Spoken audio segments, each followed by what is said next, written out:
जय श्री कृष्ण दोस्तों, आप सभी का दिन शुभ और मंगलमय हो। भगवान लक्ष्मी नारायण अपनी कृपा, अपना आशीर्वाद आप पर और आपके पूरे परिवार पर सदैव बनाए रखें। आज हम सब वैशाख महात्म्य के 27वें अध्याय का श्रवण करेंगे। धर्मदत्त ने पूछा, मैंने सुना है कि जय और विजय भी भगवान विष्णु के द्वारपाल हैं। उन्होंने पूर्व जन्म में कौन सा पुण्य किया था जिससे वे भगवान के समान रूप धारण करके वैकुंठ धाम के द्वारपाल हुए हैं। दोनों पार्षदों ने कहा, ब्रह्मांड पूर्व काल में त्रिड़विंदु की कन्या देवहूति के गर्भ से महर्षि कर्दम की दृष्टि मात्र से 2 पुत्र उत्पन्न हुए।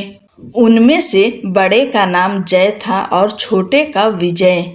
पीछे उसे देवहूति के गर्भ से योग धर्म के जानने वाले भगवान कपिल उत्पन्न हुए। जय और विजय सदा भगवान विष्णु की भक्ति में तत्पर रहते थे। वे नित्य अष्टाक्षर ओम नमो नारायणाय मंत्र का जाप और वैष्णव व्रतों का पालन करते थे। एक समय राजा मुरुत ने उन दोनों को अपने यज्ञ में बुलाया। वहां जय ब्रह्मा बनाए गए और विजय आचार्य। उन्होंने यज्ञ की संपूर्ण विधि पूर्ण की। यज्ञांत में अवभृत स्नान के पश्चात राजा मुरुत ने उन दोनों को बहुत धन दिया।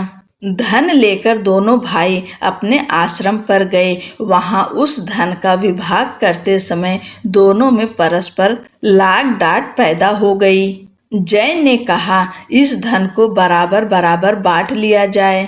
विजय का कहना था, नहीं, जिसको जो मिला है वह उसी के पास रहे। तब जय ने क्रोध में आकर लोभी विजय को श्राप दे दिया, तुम ग्रहण करके देते नहीं हो, इसलिए ग्राह हो जाओ। जय के इस श्राप को सुनकर विजय ने भी श्राप दे दिया, तुमने मद से भ्रांत होकर श्राप दिया, इसलिए मातंग अर्थात हाथी की योनि में जाओ। तत्पश्चात उन्होंने भगवान से श्राप निवृत्ति के लिए प्रार्थना की। श्री भगवान ने कहा, तुम मेरे भक्त हो, तुम्हारा वचन कभी असत्य नहीं होगा। तुम दोनों अपने ही दिए हुए इन शापों को भोग कर फिर मेरे धाम को प्राप्त होगे। ऐसा कहकर भगवान विष्णु अंतर्ध्यान हो गए। तदंतर वे दोनों गंडकी नदी के तट पर ग्राह और गज हो गए। उस योनि में भी उन्हें पूर्व जन्म का स्मरण बना रहा और वे विष्णु के व्रत में तत्पर रहे। किसी समय वह गजराज कार्तिक मास में स्नान के लिए गंडकी नदी में गया। उस समय ग्राह ने साप के हेतु को स्मरण करते हुए उस गज को पकड़ लिया। ग्राह से पकड़े जाने पर गजराज ने भगवान रामनाथ का स्मरण किया। तब भगवान विष्णु शंख चक्र और गदा धारण किए वहां प्रकट हो गए। उन्होंने चक्र चलाकर ग्राह और गजराज दोनों का उद्धार किया और उन्हें अपने ही जैसा रूप देकर वे वैकुंठ धाम को ले गए। तब से वह स्थान हरि क्षेत्र के नाम से प्रसिद्ध है। वे ही दोनों विश्वविख्यात जय और विजय हैं, जो भगवान विष्णु के द्वारपाल हुए हैं।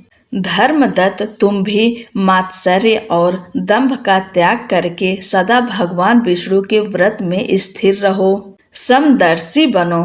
तुला अर्थात कार्तिक, मकर अर्थात माघ और मेष अर्थात वैशाख के महीनों में सदैव प्रातः काल स्नान करो। एकादशी व्रत के पालन में स्थिर रहो।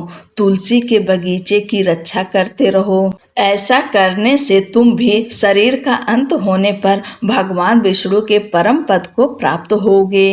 भगवान विष्णु को संतुष्ट करने वाले तुम्हारे इस व्रत से बढ़कर न यज्ञ है, न दान है और न तीर्थ ही है। विप्रवर, तुम धन्य हो, जिसके व्रत के आधे भाग का फल पाकर यह स्त्री हमारे द्वारा वैकुंठ धाम में ले जाई जा रही है। नारद जी कहते हैं, राजन, धर्मदत्त को इस प्रकार उपदेश करके वे दोनों विमानचारी पार्षद कलहा के साथ वैकुंठ धाम को चले गए। धर्मदत्त जीवन भर भगवान के व्रत में स्थिर रहे और देहावसान होने के बाद उन्होंने अपनी दोनों स्त्रियों के साथ वैकुंठ धाम प्राप्त कर लिया। इस प्राचीन इतिहास को जो सुनता और सुनाता है वह जगत गुरु भगवान की कृपा से उनका सानिध्य प्राप्त कराने वाली उत्तम गति पाता है। बोलो लक्ष्मी नारायण की जय। जय श्री कृष्ण। दोस्तों राधे राधे।